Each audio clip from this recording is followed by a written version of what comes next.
और अंग्रेज तो चले गए, लेकिन इंग्लिश एक लैंग्वेज न रह के भारत में वो एक क्लास बन के रह गए। और जब आप बाहर की कंपनियों के साथ काम कर रहे हैं या बाहर काम कर रहे हैं तो आप हिंदी, गुजराती या तमिल में तो बात नहीं कर सकते, आपको इंग्लिश में ही कम्युनिकेशन करना पड़ेगा। देखिए, इस दुनिया में इंग्लिश सबसे ज़्यादा बोले जाने वाली लैंग्वेज नहीं है।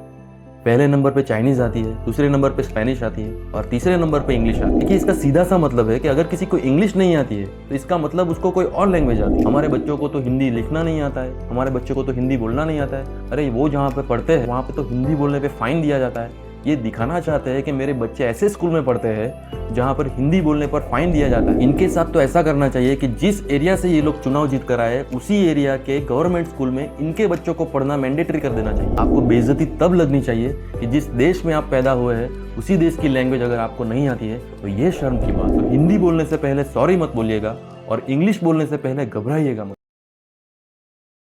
देखिए, इंग्लिश बहुत ही इंपॉर्टेंट लैंग्वेज है। पहली बात तो ये ग्लोबल लैंग्वेज है और अगर बहुत सारे लोगों तक आपको अपनी बात पहुंचानी है तो यही इंग्लिश का यूज़ होता है। लेकिन इंग्लिश को लेकर जो भेदभाव होता है, जो डिस्क्रिमिनेशन किया जाता है, उस चीज़ से मुझे प्रॉब्लम है। देखिए, बहुत कम देखने को मिलता है, लेकिन एक मशहूर सेलिब्रिटी जो आज बहुत बड़ा आइकॉन बन चुका है, एक स्पोर्ट्स का एक बहुत बड़ा सितारा बन चुका है, उन्होंने अपनी स्पीच चालू करने से पहले कुछ ऐसा कहा। How did javelin happen? You know, tell us the story. Hindi में पूछ लो जी। हिंदी में पूछते हैं भाई। कि प्राउड से कहा कि मैं हिंदी में बात करूंगा। देखिए, लैंग्वेज तो हमारी थी नहीं। जब अंग्रेज यहाँ पर आए तो उनको काम करने में प्रॉब्लम हो रही थी, उनको कम्युनिकेशन में प्रॉब्लम हो रही थी। तो उन्होंने क्या किया कि एजुकेशन का एक ऐसा फ्रेमवर्क तैयार किया भारत में कि वो लोग खुद हिंदी नहीं सीखे, लेकिन लाखों करोड़ों भारतीयों को उन्होंने इंग्लिश सिखाना चालू कर दिया। और इस तरह से हम इंग्लिश सीख गए और अंग्रेज तो चले गए, लेकिन इंग्लिश एक लैंग्वेज न रह के भारत में वो एक क्लास बन के रह गया। इंडिया की पॉपुलेशन बहुत ज़्यादा है और जॉब अपॉर्चुनिटी बहुत कम, इसलिए हमें जॉब करने के लिए बाहर की कंपनियों के ऊपर भी डिपेंड रहना पड़ता है। और जब आप बाहर की कंपनियों के साथ काम कर रहे हैं या बाहर काम कर रहे हैं तो आप हिंदी, गुजराती या तमिल में तो बात नहीं कर सकते, आपको इंग्लिश में ही कम्युनिकेशन करना पड़ेगा। तो ये बात सब लोग समझ गए कि अगर जॉब करना है तो इंग्लिश आनी चाहिए। और इसी कारण और इसी होड़ में क्लास डिफरेंस चालू हो गया। अगर कोई इंग्लिश बोल नहीं पा रहा है तो उसको पुअर कम्युनिकेशन बोलने लगे। अरे जब जॉब का इंटरव्यू लेने लगे तो एक मैकेनिकल जॉब के लिए जहाँ पे इंसान को मशीन के साथ काम करना होता है, उसकी स्किल देखने की जगह पर उसको इंग्लिश आती है कि नहीं ये देखकर एक अंग्रेजी मीडियम वालों को जॉब देने लगे। देखिए, इस दुनिया में इंग्लिश सबसे ज़्यादा बोले जाने वाली लैंग्वेज नहीं है। पहले नंबर पे चाइनीज़ आती है, दूसरे नंबर पे स्पेनिश आती है और तीसरे नंबर पे इंग्लिश आती है। और ये मैं हवा में बात नहीं कर रहा हूँ, लेकिन मेरे 15 साल के करियर में मैंने इस दुनिया की 70% कंट्रीज़ में घूम चुका हूँ, उनके साथ बात कर चुका हूँ, उनके साथ काम कर चुका हूँ और मैंने देखा है कि वो लोग इंग्लिश में बात नहीं करते। यहाँ तक कि वो लोग काम भी अपनी लैंग्वेज में करते हैं, बात भी अपनी लैंग्वेज में करते हैं। इवन वो मोबाइल जो यूज़ करते हैं वो मोबाइल की लैंग्वेज भी वही रहती है जो उनकी लैंग्वेज है। मैं एक जापानीज टेक्नीशियन के साथ काम कर रहा था तो मैंने देखा कि वो जापानीज टेक्नीशियन मतलब एक बहुत हाई प्रोफाइल टेक्नीशियन होता है जो बहुत पढ़ा लिखा रहता है, जो बारीक से बारीक चीज़ों में उसको नॉलेज रहता है। उस आदमी को मैंने जब काम करते हुए देखा तो वो लिखता भी जापानीज़ में था, वो लैपटॉप भी जापानीज़ में यूज़ करता है, वो मोबाइल भी जापानीज़ में यूज़ करता है, इवन सब कैलकुलेशन भी वो जापानीज़ में ही करता है। ऐसा क्यों?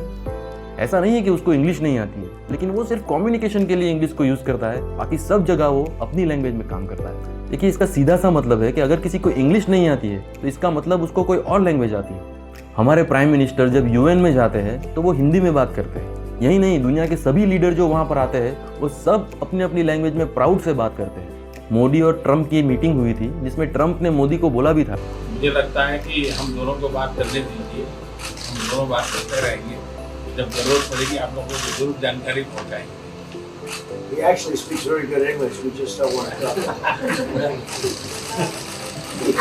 इनको इंग्लिश बोलना बहुत अच्छी तरह आता है, लेकिन ये हिंदी में ही बात करते हैं। देखिए, आप दुनिया के किसी भी कोने में चले जाइए, वहाँ पे कोई इंग्लिश को इतना महत्व नहीं देता है। वो सब के सब अपनी लैंग्वेज से प्राउड से यूज़ करते हैं। और हमारे यहाँ उल्टा है कि अगर किसी को इंग्लिश नहीं आ रही है तो हम उनका मजाक उड़ाते हैं। हमारे यहाँ तो उल्टा है कि हमें हिंदी नहीं आती के ऊपर प्राउड फील किया जाता है। और वो लोग बोलते हैं हमारे बच्चों को तो हिंदी लिखना नहीं आता है, हमारे बच्चों को तो हिंदी बोलना नहीं आता है। अरे वो जहाँ पे पढ़ते हैं वहाँ पे तो हिंदी बोलने पे फाइन दिया जाता है। ये दिखाना चाहते हैं कि मेरे बच्चे ऐसे स्कूल में पढ़ते हैं जहाँ पर हिंदी बोलने पर फाइन दिया जाता है। ये बोलना चाहते हैं कि मेरे बच्चे जहाँ पे पढ़ते हैं वहाँ पे English talking, English walking, English speaking है। देखिए, जब किसी को इंग्लिश नहीं आने पर आप मजाक उड़ा रहे होते हैं तो एक बात याद रखिए कि आपके घर में जो आपकी सबसे ज़्यादा ख्याल रखते हैं, यानी कि आपके माँ बाप, आपके दादा दादी, या वो कोई भी हो, सबसे ज़्यादा कमज़ोर इंग्लिश उनकी ही रहती है।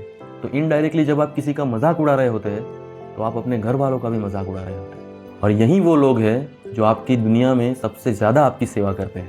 जब हम कहते हैं कि आई लव माई इंडिया, मैं अपने देश से बहुत प्यार करता हूँ, इसका सीधा मतलब ये भी होता है कि इस देश की जितनी भी लैंग्वेज है उससे भी मैं मोहब्बत करता हूँ। इसलिए आप अपनी लैंग्वेज का अगर मजाक उड़ा रहे हैं, इनडायरेक्टली आप भारत का मजाक उड़ा रहे हैं। इंग्लिश को लेके समाज में इतना भेदभाव होता है, ये सब इन नेताओं को मालूम है, लेकिन ये सिर्फ हिंदी अपने भाषणों में यूज करेंगे और अपने बच्चों को तो ये लोग फॉरेन पढ़ने भेजेंगे। इनके साथ तो ऐसा करना चाहिए कि जिस एरिया से ये लोग चुनाव जीत कर आए उसी एरिया के गवर्नमेंट स्कूल में इनके बच्चों को पढ़ना मैंडेटरी कर देना चाहिए। जैसे तैसे कोई इंग्लिश वर्ड बोलना सीख भी ले तो ये लोग वर्ड ही चेंज कर देते। जैसे जैसे हम टॉयलेट बोलना सीखेंगे ये लोग वॉशरूम बोलना चालू कर देंगे।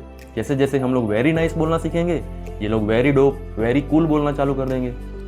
जैसे भी करके ये लोग अपना क्लास मेंटेन करेंगे। देखिए, काफ़ी लोग इंग्लिश बोलना जानते हैं, इंग्लिश बोल भी लेते हैं, लेकिन इस डर से नहीं बोलते हैं कि कुछ गलत बोल दिया तो मजाक उड़ाएंगे लोग, इज्जत की धज्जियां उड़ जाएगी, और प्राउड फील करते हैं कि मुझे हिंदी नहीं आती। आपको बेइज्जती तब लगनी चाहिए कि जिस देश में आप पैदा हुए हैं उसी देश की लैंग्वेज अगर आपको नहीं आती है तो ये शर्म की बात है। लोग फ्लाइटों में प्यासे घूम रहे हैं लेकिन एयर होस्टेस को नहीं बुलाते क्योंकि इंग्लिश में बोलना पड़ेगा, कुछ गलत बोल दिया तो लोग हंसेंगे, इज्जत की धज्जियां उड़ जाएगी। 10% लोग इस देश में इंग्लिश बोलना जानते हैं, बाकी 90% लोग 6-7 सेंटेंस रट के घूम रहे हैं कि भाई थोड़ी बहुत इंग्लिश हमको भी आती है, हम लोग एकदम खत्म केस नहीं है। ये वही 90% लोग हैं जो हिंदी में सपने देखते हैं, हिंदी में खाते हैं, हिंदी में नाचते हैं, हिंदी में गाते हैं, लेकिन डर उनको इंग्लिश से लगता है और फिर अपने ही हिंदुस्तान में हिंदी बोलने से पहले बोलते हैं कि sorry I will speak in Hindi. तो नेक्स्ट टाइम से आपको कहीं भी बोलने का मौका मिले, कहीं पर स्टेज पे बोलना हो तो हिंदी बोलने से पहले सॉरी मत बोलिएगा और इंग्लिश बोलने से पहले घबराइएगा मत।